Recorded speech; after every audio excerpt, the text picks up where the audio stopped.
Good morning from St. Bart's in Midtown Manhattan. My name is Peter Thompson. I serve as the Associate Rector for Formation and Liturgy here, and it is my joy and delight to welcome you to the Forum, where each week we explore important issues at the intersection of faith and the modern world. Today, as we continue to open up here at St. Bart's with in-person worship at 11 a.m. for the first time this morning, and as the rest of the city continues to open up in many ways, we will be discussing the upcoming Broadway season this fall and its connection to theology, as well as to issues of race and gender. Our guests today are the Very Reverend Peter Elliott, former Dean of Christ Church Cathedral in Vancouver, British Columbia, and the Very Reverend Nathan LaRude, current Dean of Trinity Cathedral in Portland, Oregon. They playfully refer to themselves as Cathedral Deans and Music Theater Queens, and are the co-hosts of a podcast from Trinity Cathedral called The Gospel of Musical Theater, available wherever you get your podcasts. Dean Elliott and Dean LaRude, thank you so much for taking the time to be with us this morning. It's a pleasure. Hey, Peter. And good morning, New York, and good morning, St. Bart's. And hi from the southwest coast of Canada and the northwest coast of the US. And it's early here, but we're delighted to be with you. So Nathan and I have been talking about musical theater and its relationship to the gospel since early 2019, actually. And so hours and hours of conversation. So Peter, thank you for extending this special forum into the next 3 hours, so that we have lots of time to expand. Just being facetious. We really approach this as amateurs in the deep sense of we do this for the love of it. We love musical theater. We love the gospel of Jesus Christ and the pursuit of theology. And since early 2019, have been exploring the connections between the gospel and musical theater. And let me be clear, and then over to Nathan to say some things, just because it's really helpful to root this conversation in what our shared general understanding of the gospel is. So we're not thinking so much about the gospel as life after death or pie in the sky when you die by and by, although, please God, may that be the destiny to which we all go. We're thinking more about the gospel as engagement with life as it's lived, the kind of incarnational gospel. I mean, one of the names that is given to Jesus is Emmanuel, God with us in the midst of life, in the midst of the world as we know it, as we experience it.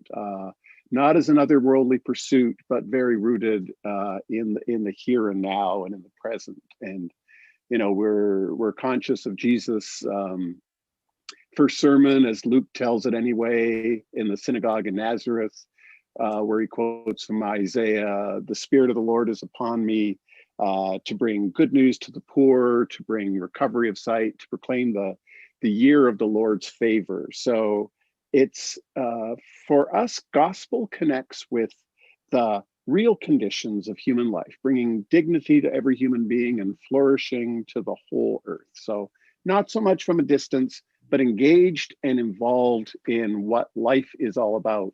And I think for me, and Nathan can say more about this for him, musical theater is about lived experience, about the realities of life as they come to us and as they come to the characters that we experience on stage in musical theater. I think the other kind of thing that drew us to this topic and applying the principles that Peter and I learned as trained Episcopal priests, or as Anglican priests in Peter's case, to the phenomenon of musical theater, was that we're both frustrated actors. Both Peter and I got our start on the musical theater stage, and for both of us as gay men, as queer men, found both of us also grew up in more conservative evangelical contexts. So early on, found that the world of musical theater allowed us to live what I want to call the full embodiment of a created being in a way that church didn't always. So kind of found an early, almost sort of secular gospel, good news, if you like, in the world of musical theater, in the community that is built around the creation of a production. So both of us, I suspect, found our way into the Anglican priesthood in some ways through the doorway of musical theater. Not to put too fine a point on it, I hope that we're not, we don't use jazz hands in our sermons, but do understand the work that we do as conveners of communities, as creators of Christian worship. In many ways, are able to draw a lot of parallels between what happens on a stage on a Saturday night and what happens in a beautiful church building on a Sunday morning.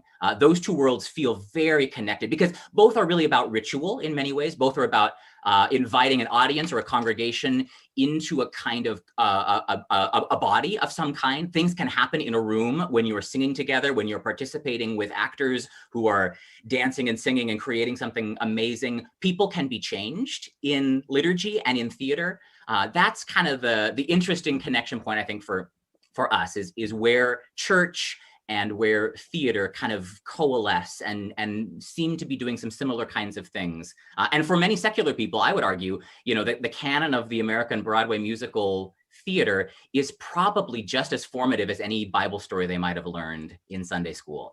Music work, we know this from planning services, right? You can preach yourself to your blue in the face, you sing a hymn, that's the language that's going to stick with people. The same is true, I think, in a theatrical context. Some of those early Broadway cast albums that many of us grew up on have ended up shaping our sense, and maybe this is the pivot to what we've been talking about most recently, have shaped not only some of the songs we love, the stuff that goes deep, have shaped our sense of gender, have shaped our sense of national identification, have shaped our sense of what it means to be men, women, non-binary in some way, shaped our sense of sexual orientation. So a lot of how we understand ourselves in the world, those of us who grew up on musical theater, ends up being shaped by these formative influences, and they become as important as anything sacred scripture might say to us about what it means to be created in the image of God. So that's where it's been a really interesting place, I think, for Peter and I to unpack how our culture is shifting in terms of how we think about gender and sexuality and race in particular. And there is a real sense in which the liturgy of the Anglican Communion, whether in the Episcopal Church or the Anglican Church of Canada or the Church of England, is musical theater. I mean, we move and we sing and we enact a play that really invites the congregation. And I think it's been one of the great losses of the pandemic is singing together and enacting this drama together week by week, Sunday by Sunday, day by day. And I know at St. Bart's and I know at Trinity in Portland and at Christ Church Cathedral in Vancouver, how the integration of the music with the liturgy is such a key part, but yeah, as Nathan says, the issues that we've been exploring most recently, and we're about to explore for a week at Vancouver School of Theology, we're about to teach a course in gospel and musical theater for the second summer in a row, are issues of gender and of race. And when we were looking from afar, longing to be in the Big Apple, for Canadians, we can't travel south of the border quite yet. The border is still closed between our two wonderful countries. But wishing we were in New York to experience the excitement of the reopening of theater there. Both of us have had many transformative and wonderful experiences in the theaters of New York.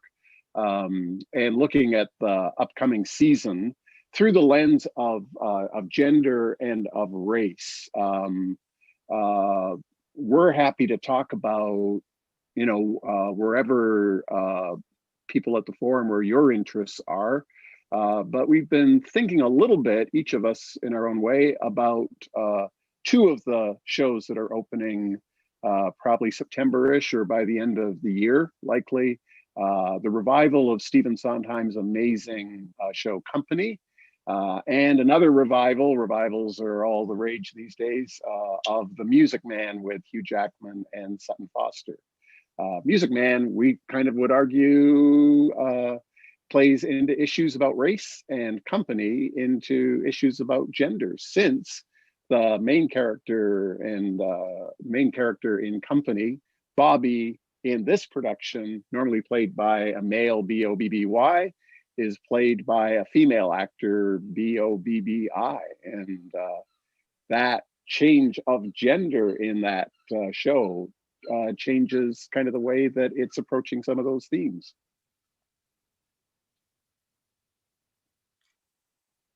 Do you want to say anything about Music Man, Peter? And then I'll talk a little about company, and then maybe we can open it up for questions. Sure. So Music Man, and I'll try to, I'm kind of on a bit of a rabbit hole about Music Man. So Nathan, just shut me up when I go on way too long about it. But Music Man is one of my favorite shows of all times. I've seen it 100 times. I think part of the reason I was thinking about this morning, so my theatrical career began when I was 12, and I played Oliver in a semi-professional production of Oliver in my hometown of St. Catharines, Ontario, near Niagara Falls, near Buffalo, on the Canadian side. And the next year, the production company did Music Man, and there was a sort of invitation for me to play Winthrop, with a little boy, played famously by Ron Howard in the 1963 film, I think, 62, 63. Okay, can you do your Winthrop lisp for us? Can you do well, but is that appropriate anymore? No. No, it's not appropriate anymore. Probably not. Well, and so I said no because I was too old. Really, you need a certain cuteness factor to pull Winthrop, to make the character Winthrop actually work on stage. But Music Man takes place in this Americana, and you'll excuse a Canadian talking about the United States for a moment. This kind of picture. There's red, white, and blue bunting in most every production of Music Man that I've ever seen. I've seen it a number of times. At some point in the show, there's a big American flag that comes down. Nathan was saying, we were chatting about this the other day, that there's a whole number of folks for whom watching the movie of Music Man is their 4th of July celebration. It celebrates America, but it celebrates America in a very particular way, and that is all white. WHITE, not all right, all white, which is interesting because Iowa is actually indigenous territory, First Peoples, Native Indians, American Indians, as they're referred to in the US, who are completely erased, as are any other races beyond white people. And kind of the outsiders are immigrants like Mrs. Peru and her daughter Marion, who are Irish. And into the town comes a flim-flam man, a con man, a salesman, who convinces everybody that they need a band, they need a boys band, they need a youth band to root out corruption and that sort of stuff. And there's lots more to say about it, but what it does, the Music Man, in a certain kind of way, is perform whiteness. Give an image of an all-white America. And so I'm interested, I think both Nathan and I are interested in exactly how it's going to be approached in 2021 on the Broadway stage. What, if anything, are they going to do to make, or are they going to do anything to make Iowa look a little more culturally diverse?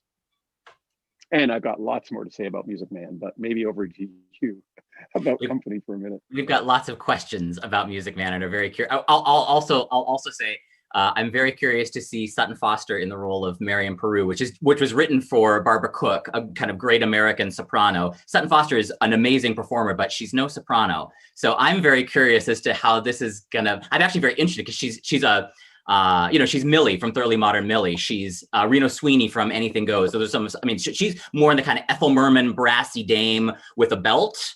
So I'm very curious as to what Marion Peru looks like when she's not a sweet, innocent, high soaring soprano, but she's a little more of a gutsy, down to earth belter hoofer type. I think that's very interesting. And Hugh Jackman as Harold Hill is always something to be excited about. So lots of questions about Music Man. We're also very interested in what will be the New York production of a production that originated on the West End in London. Marianne Elliott, formerly of the National Theatre Company, has reconceived Stephen Sondheim's groundbreaking 1970 show Company. Company is sometimes regarded as, if not the first, one of the first concept shows. So concept show sort of jettisons all of the traditional ideas of plot and character. Well, not really character, but plot. Company doesn't really have a plot. It's a story about one man turning 35. His name's Bobby, as Peter has indicated. And then kind of, maybe it's an interior kind of, almost psychological thing, but he kind of interacts with a number of his friends who are couples. He's wrestling with, I'm turning 35. I haven't found the one yet. I'm dating a lot of women. I'm keeping them at bay in some ways. I'm afraid to connect, but I want one of the first act ends with marry me a little, right? Like, I just want somebody to be in a nice, cozy, easy relationship with. Maybe that's really all I want. The women in my life don't really want that. So Bobby's sort of journey of trying to figure out what does it mean to be fully alive? And that's his great 11 o'clock number, being alive. Somebody hold me too close, somebody hurt me too deep, somebody sit in my chair and ruin my sleep and make me aware of being alive. This beautiful hymn to relationship, to vulnerability, to what it means to be kind of in a real relationship with another human being. 1970, company opens on Broadway. It's a phenomenon. It's a show that I think the general sense is hasn't aged perfectly. There's a lot of built-in misogyny to Bobby's relationships with women and the ways that his male friends kind of encourage him to, they'd sing the song, "Have I Got a Girl for You?" and 21st century audiences kind of cringe slightly. There's some cringeworthy stuff in Company. In some ways, it's a show that is so about the late 60s, the early 70s. The original production, was elevators and doors opening. It was a very vertical set, and it was seeking to kind of illustrate visually how disconnected and disembodied contemporary urban life was in 1970. The score was influenced by funk, by jazz. So there's a very 70s sound. A writer that I looked at said it's kind of like your dad's Nehru jacket. It looks kind of cool for a second, but you probably wouldn't wear it every day. So Marianne Elliott, a British director, was kind of grew up on the show, loved the show. And with her production partner thought, what if we made Bobby a woman? Actually, this is a show that could really be about quote unquote women's issues. I'm using scare quotes around that because I want to be careful around this. But what if Bobby's turning 35? She's a career woman. She's advanced. She's smart. She's capable. She's got a lot of friends. She's got an active social life. She's a girl who quote unquote has figured out how to have it all, and yet her biological clock is ticking. And to a certain degree, this is a very personal story for Marianne Elliott, who achieved a lot of early success. Married kind of in her, I think in her mid 30s, and then began a journey towards wanting to have a family and wrestling with the kind of the myth that women can have it all, women can do it all, trying to figure out what does it mean to be a woman in contemporary society. And so in some ways is seeking to, and so Marianne Elliott reached out to Stephen Sondheim, hey, I've got this concept for redoing Company. Stephen Sondheim is sort of famously averse to people tinkering with his material, but he came on board with the project. You're going to teach me some. They have reconceived actually and have rewritten quite a bit of the show. Actually, I went back and listened to the West End cast album last night. And with Stephen Sondheim's help, they've rewritten actually a lot of the lyrics for the show, even some of the ones that didn't need to be updated in terms of the gender role reversals. I think Sondheim's just taken another crack at material that he, first put together, several decades ago, and now has an opportunity to revisit some of it. So lots of interesting gender swaps. Some of the couples have been recast. So what was formerly the man and the woman are now the woman and the man, a stay-at-home dad and a working mom. All kind of seeking to root it in the original material. So actually very little new lines, but some new reconceptions of some of the numbers, some of which, as I'm listening to them, I think, oh, that really works. The general kind of critical consensus in London was this is groundbreaking. Some people will come to this show and think, how could you ever do Company any other way? Isn't this the way it's quote unquote meant to be? I think some of the song translations I have questions about. How well does it work for a group of women to sing to a female Bobby, have I got a guy for you, wait till you meet him? It felt funny to me as I was listening to it, but maybe that's because I know the original so well that it's so ingrained in me. But I'm intrigued by the shifting of the concept, if you like, away from a guy struggling with women in his life, which is kind of a hackneyed story, and maybe a story that we don't necessarily need to, especially in the age of Me Too. I don't know that story necessarily translates. but to think about a woman who's asking questions about what are the pathways available for me as I transition into the second half of my life. What do I want? And by all accounts, the Bobby, at least as embodied by Rosemary Craig, who will not be playing it in New York, but who played it in London, was warm and empathetic and led with her heart in a really beautiful way that kind of solves the Bobby problem. The problem of Bobby has been, how do you make this cold fish of a guy come to life? And this production seems to have figured out a way to do it. We're also now staging it on the other side of pandemic. So all of Company's themes about isolation and yearning to make a connection and how difficult it is to make a connection, I think all of that is going to ring in a way that it wouldn't have in 2018 in the West End. But this production now may actually be a Company for our time, right? And Being Alive could be the anthem of people coming out of pandemic. Somebody hold me too close, somebody hurt me too deep, somebody sit in my chair and ruin my sleep and make me aware of being alive. I think that has power now in a way that this production couldn't have anticipated. So I'm super excited to see what Marianne Elliott's Company is going to look like.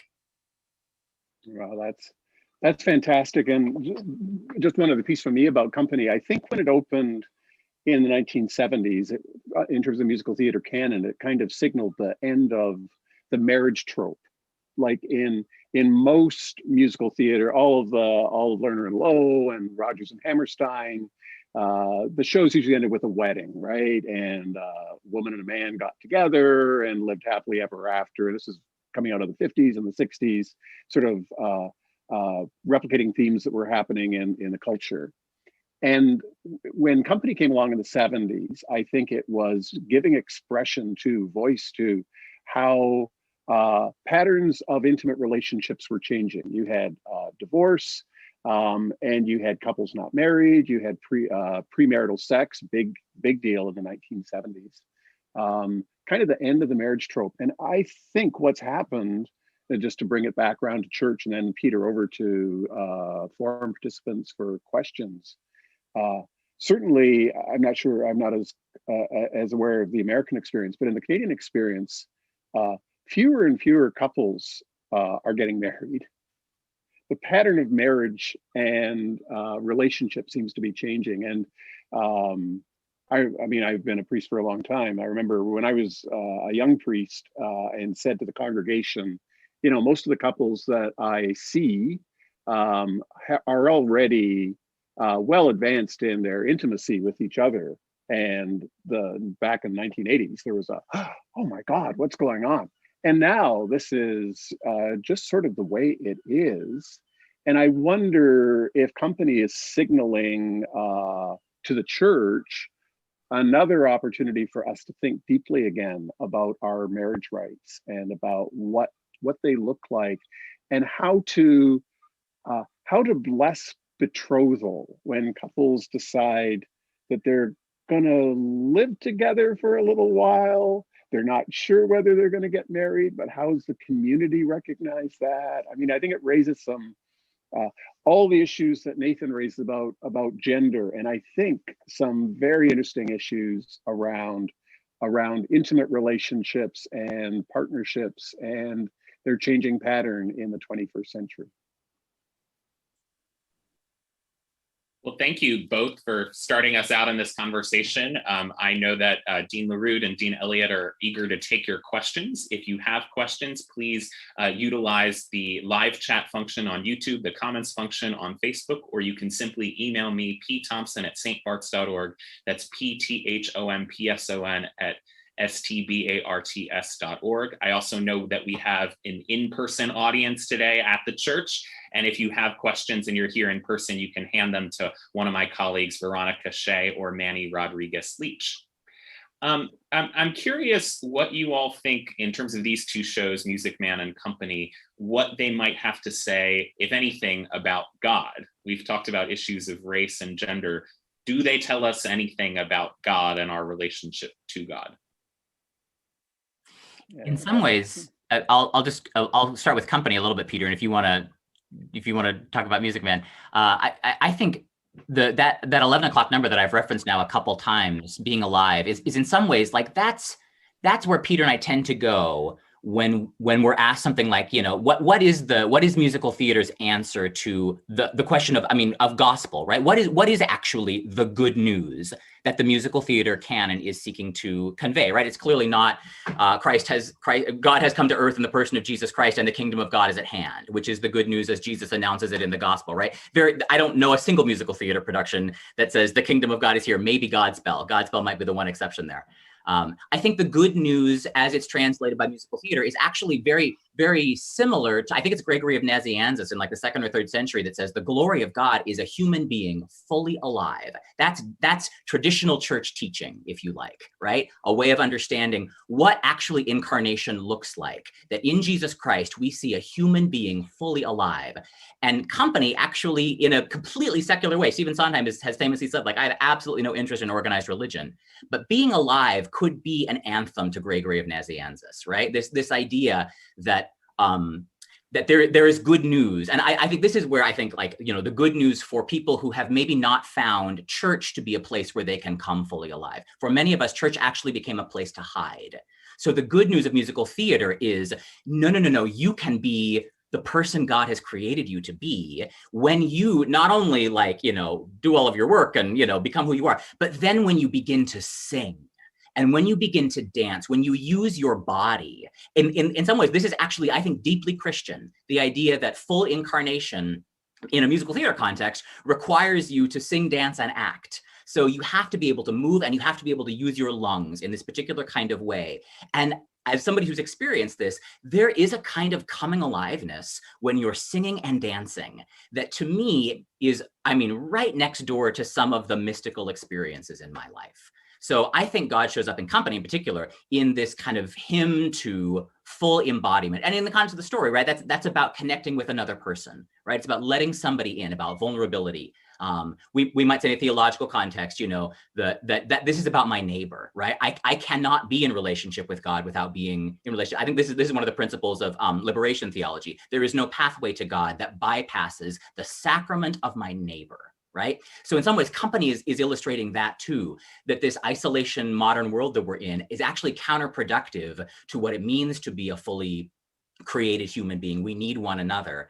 And I think that's a deeply gospel message in some ways. That Jesus says, the kingdom of God is among you, and Jesus is using a plural pronoun there. The kingdom of God is among y'all, right? It's not a personal interior experience, me and Jesus in a closet. The kingdom of God is what happens when we gather in a theater, in a church, in a corporate body. And in some ways, I think that's what Company is really talking about, the challenge, but the promise of partnership and community over and against an isolationist, individual, pie in the sky when you die kind of understanding of what it means to be a human being. Peter, you want to try to find God in music, man? That's a harder one for me. That's beautiful, Nathan. I love that. And certainly Being Alive is just one of the great anthems of musical theater. And I'm with you 100%. I think the power of the Music Man is really transformation. So I think that's what draws people to this story again and again and again is you see a town transformed. You see Little Winthrop transformed. You see Harold Hill transformed, and Marion Peru, his love interest, also transformed. So it really does, and just picking up on your theme, Nathan, it really does pull people out of separation and isolation into a community. It makes River City even more galvanized as a community. It transforms relationships between the kids in the band and their parents. Parents see their kids in a whole new light. And you see Harold Hill, who is really, in so many ways, a despicable person. I mean, he's a snake oil salesman. It's a con game. But somehow through the experience of being in River City, of meeting the genuineness of these folks, he, I think, shows the signs of beginning transformation. And what is it that transforms him but the power of love? It's romantic love, maybe it's infatuation in some ways, but I think the gospel is really about how our lives are transformed by the power of love, how we are brought into community by the power of love, and how love can take even a despicable character like Harold Hill and make him somebody that you want to, well, gosh, you just want to stand up on your feet at the end of the show and cheer, partly because of the power of transformation. So it's the best I can do with Music Man, Nathan. Music Man's also, there's this really interesting theme around what it means to believe in the Music Man too, right? You think about the think system, right? Which is, as you say, pure snake oil, sale. But at the end of the show, right, there's this beautiful moment where the band, having used the think system for some weeks, for the first time picks up their instruments, and they're horrible, right? Because they've never actually been taught to play the instruments. And you think like, oh, what's going to happen? And then a mother stands up and says, "That's my boy." And it's like so it's not that the think system works, right? It's not saying like there's something magic that's happening here, but what allows the town to believe is their love for their kids. So it's a really interesting meditation on belief, which is actually not a cognitive thing. It's I don't want to push this too hard, right? Like you actually do have to learn how to play an instrument to be an effective musician, but there's something really beautiful about a community's governing of its own story in a certain kind of way. There's a truth that is deeper than the truth of these kids are horrible musicians, and yet music is happening. Not that the think system works, but that the town figures out how to believe in their kids. In some ways, that's the real lesson he's trying to teach them or whatever, right? Like there's something deeper going on than just the mechanics of learning the notes. And that to me feels like a little bit of a faith claim or a little bit of a faith riff. What does it mean to believe? It's not about, right, like assigning, I can recite the creeds and I've given mental assent to all of this stuff. My life and my loves are transformed in a certain kind of way. That's a more faithful Christian understanding, I would argue, as to what it means to believe something. Won't disagree with that. We have a question about Music Man specifically. Is small town, all white Iowa being celebrated or satirized? What a both. great question. I would say both. I think Meredith Willson is doing a very affectionate send up of small town life. It's barbed in a certain kind of way, right? You think about like the pickle little ladies. These characters are presented as endearing buffoons sometimes. So it's not entirely rose-colored glasses romanticized. There's at least a recognition that this is a backbitey, gossipy, insular, dysfunctional community, at least at the outset. It's not presented as a laudable, isn't this beautiful and pure? And yet underneath it, there is a kind of nostalgia. And I think that's what Peter was talking about. One of the things that really interested in the Music Man is the nostalgia factor, right? Because in some ways, especially in our current political environment, I see that nostalgia at Make America Great Again rallies. So I have a lot of questions about the politicalization of the white nostalgia narrative and the way it's being used right now. Is this a helpful way for American culture to kind of look at our past and say, oh, things were so simpler, things were so small town America in Iowa, like, oh, 4th of July, and like, is that a helpful kind of nostalgia? I would argue not. I think that's a really unhelpful nostalgia, maybe even a nostalgia that perpetuates a kind of white supremacy in a way that I think can be really dangerous. And that's where I think we have a lot of questions about this revival and how they're going to deal with that problem. Yeah, and one of the major pieces of Music Man is, of course, the school board, the Barbershop Quartet, and digging a bit into the history of barbershop singing in the US. So its origins, arguably, are within African American culture. I mean, think after the emancipation, who was running the barbershops, especially in the South and increasingly in the north of the US? It was African American dudes who sang together. And if you listen to the harmony of barbershop, gosh, it sounds awfully close to a lot of what is sung in Black churches, the close harmony and that sort of thing. It got adopted by minstrel shows, brought into mainstream American culture. And it wasn't until 1963, well after The Music Man was first produced on Broadway, that a color ban was lifted in the American Society, the Society for the Preservation and Encouragement of Barbershop Singing in America. I can never remember the acronym. So what began as arguably African-American song form was adopted by white communities, and then Black singers were excluded from being part of the National Association.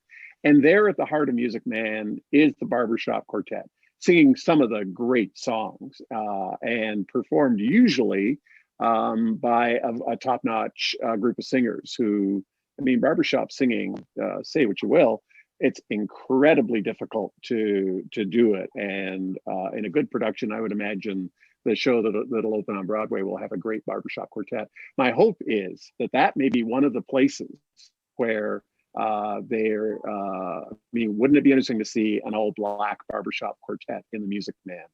That would be a game changer.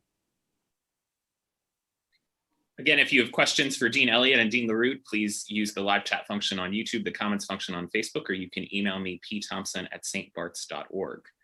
In addition to some new productions opening on Broadway this season, we're also going to have the reopening of a number of productions that have been on Broadway for a while. And when it comes to theology and race, it occurs to me that two shows that might be worth commenting on are Hamilton and Book of Mormon. And I'm wondering if either of you have thoughts on either of, or both of those shows. Oh, so many thoughts. Peter, you want to? We actually one of the things that we'll be talking about in our class that starts on Monday, on the last day when we get to kind of contemporary musical theater, is the Book of Mormon, which is such an interesting place to think about how, and actually in some ways, the way that I want to frame the Book of Mormon, especially as it gets ready to reopen, you know, in some ways, it too is such a product of a very particular moment. And we're not in that moment anymore. And actually with Hamilton to a certain degree too, I think both of them are shows that are starting to, I wouldn't say show their age in a negative way, but are such illustrations of a particularity of one moment, a very recent moment in American history. And we're not in that moment anymore. I don't think that you, quote unquote, could do the Book of Mormon today in the way that it presents Africa as a kind of a joke Lion King in a way that was meant to be tongue-in-cheek, certainly meant to be a little ridiculous. I mean, that's sort of named in the context of the show. This isn't meant to be a faithful depiction of Africa. But I don't know. There's a lot of moments in the Book of Mormon now that I think I feel a lot weirder about it than I did when it opened, when I thought it was the funniest, most, like a brilliant little piece of musical theater writing. And to a certain degree, Hamilton, I think, is also a show that we have a lot more questions about than when it first opened. It was a phenomenon. It was doing something, groundbreaking, and still, I mean, I think as a piece of art stands up incredibly well. I think now we're asking some different questions about the way that Lin-Manuel Miranda chooses to tell the story of America's founding, and is telling the traditional story about great white men and casting not white actors. Does that undermine that story, or does it just reify that story? That's a question I have for Hamilton. And I think that's a question that we're wrestling with. Certainly not just in the context of the show, but in the context of American society right now. What is the way that we want to tell the story of our founding? Slavery gets pretty short shrift in Hamilton. I think Sally Hemings dances through in a cute little nightie and gives a letter to Thomas Jefferson, and that's really it in terms of the way that show tells the story of slavery. That now, I think we're beginning to become more comfortable saying it's knit into America's founding in a way that Hamilton kind of glosses over. I think Hamilton would be done different. I think different choices would be made today if it were being mounted for the first time, I suspect. Peter, anything you want to say? Yeah, I agree. Oh, no, I agree entirely on Hamilton. And like you, I absolutely think it is a work of art. For me, Hamilton is a total work of art. The production, the acting, the dancing, the movement, the music, the humor, just all contribute to this extraordinary piece. And yeah, I think it is. It reflects a moment in time, and the moment in time it reflects is the Obama presidency, and this notion that if you simply put a person of color into a position of power, that will change the narrative. And I think to some extent it did in terms of the Obama presidency, and to some extent the aftermath in his successor and the 4 years that have just passed tell a different and chilling story, particularly the Epiphany attack on the Capitol. And so I think that the experience of the past 18 months changes the way that audiences will change the way audiences approach Hamilton. And on Book of Mormon, yeah, everything Nathan said, and we're going to have fun exploring that at the end of this coming week at Vancouver School of Theology. But I think the interesting thing about Book of Mormon is it's, amongst the many interesting things about the Book of Mormon, is its take on religion.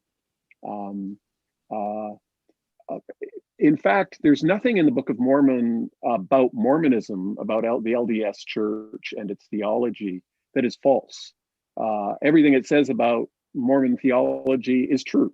The South Park boys who put it together came from Colorado, where they understood Mormonism kind of deeply. But the message at the end of Book of Mormon, as I take it anyway, and I'd be interested in what others think too, is that religion can have a social utility around bringing people together over and against practices that can be destructive or harmful. I won't talk about the specific one that the Book of Mormon does because it's a family hour. But I think it's a show. All the problematic things that Nathan has said, absolutely. I think it's a show that it would be interesting if, like, people, parishioners at some BART'S went out to see it and then had an evening to talk about, so what does this say about religion? What does this say about the way we're practicing our faith tradition? Where is the good, the social good in what religious institutions can offer our country, our city, our communities at this time in history? I think it'd be a fascinating conversation to have. After the murder of George Floyd last summer, there was a reckoning within the musical theater scene in New York, as there was a reckoning in so much of American society. I wonder if you all followed that, and any comments you have, acknowledging that we are three white men on this call, but just curious if you have any thoughts. I've been following it a little bit because I run I've been kind of watching our social media for the podcast, which puts me in a bunch of kind of insular, I wouldn't say insular, but a lot of kind of interior Broadway and theater related conversations that have been really fascinating, actually, as productions start to contemplate reopening. I think there's a lot of really interesting conversation happening right now, not just around questions of race and representation in the commercial theater, questions around employment practice, questions around equity, hiring practices. I mean, I think this is a really interesting and searching moment in the commercial theater world, which is a big financial juggernaut, right? A lot of people have a lot of money invested in the commercial success of the Broadway theater and the sort of regional theaters that depend on it. And I think more and more there's less and less willingness to just kind of turn a blind eye. I think about a lot of the Broadway producers who are being kind of called on the carpet for sometimes sexual misconducts, but sometimes just, sort of anger issues, the kinds of ways that quote unquote artists are allowed to behave. And usually these are white men artists. Women are not usually given the same permission. So workplace dynamics, and then, as you say, a kind of deep searching with questions of a deeply embedded racism, of a white supremacy that lives in some pretty pernicious ways in the commercial theater, in the same way that it does in Hollywood and Washington, D.C., and lots of other sort of places where there's an enfranchised power structure that's operating with some old scripts around how power works, who has access to power, and how you quote unquote get ahead in the business. I think this is a really interesting moment in the commercial theater. Where it will come out is anybody's guess. But it's impossible for those themes not to find their way on stage. I think we're wrestling with a lot of those questions as a culture right now. And certainly there's no more interesting place to watch it play out than in the commercial theater.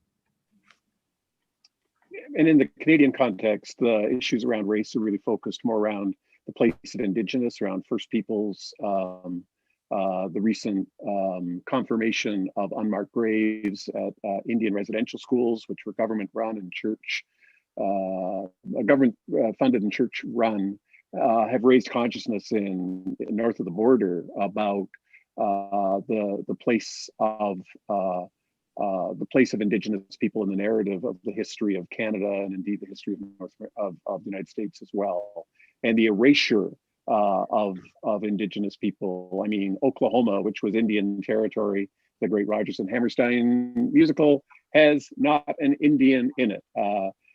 And Music Man, Iowa, the name Iowa comes from the indigenous nation, the Iowa people who lived there. And except for a shameful and deeply embarrassing skit that the women of River City put on as part of their historic pageants, that takes all the Indian tropes and puts them front and center on the stage, which I assume they will not do when Music Man reopens on Broadway. These issues are raised for north of the border as well, in a slightly different key, but there's still issues about race and really issues about white supremacy. Let's just name, I think race makes it sound a little more palatable. What the deep issue is the assumption of white supremacy. So we have to stop in just a moment, but I'll fit in one last question. Someone mentions that 1776 is going to be revived with an all-female cast, and wondering, given some of the issues we've discussed this morning, if you have any thoughts on that revival. I'm very excited. I mean, there again, right? Along with Hamilton, right? I think I would ask this, you're right. Like, how will we experience? Which is, I mean, talk about the traditional story of America's founding. Does it make a difference to just put women in those roles? I actually think in this instance, like, what a fascinating way to do 1776. I think it raises all kinds of really interesting questions about power and authority. And boy, it's an amazing score. So I just can't wait to hear America's top female actors have a crack at this incredible score. I think it's a super exciting idea. Yeah, I share Nathan's excitement. I think it's one of the great scores in the American musical theater that unfortunately it had its moment on the stage. I think there was a film that was not very well received, if I've got my history right. So it'd be great to see it come back, and yeah, having an all-female cast do this. We're both very excited. And as we end, I wonder if you just want to say a little bit about your podcast and the kinds of shows you're exploring on your podcast. We've just started. So 2 seasons in the bank. We're kind of working our way roughly chronologically. We started with the shows of Rodgers and Hammerstein, which for both Peter and I were pretty seminal in terms of shaping our love for the Broadway genre, although shows that have a lot of problems. So it's been a really interesting way to kind of look at how do you take material from 60, 70 years ago, sometimes update it, or sometimes, as with the recent revival of Oklahoma, you don't change a word, you just maybe reorchestrate some of the songs and completely restage it. I think in some ways, Rodgers and Hammerstein are making a bid to be almost sort of American's opera in a certain kind of way, or our sort of version of a Shakespeare production. These are texts that are much more multivalent than just recreating an original production. So we've been talking about that in the podcast, and we're not really sure where we're going to go from here. We have a lot of things that as you can tell, Peter and I can talk about this stuff and until they shut us off. So we've got a lot of material, but it is the gospel of musical theater. You can find it on all of your podcast distributors, and we encourage folks to listen to it and push back. Tell us what you agree with, what you disagree with.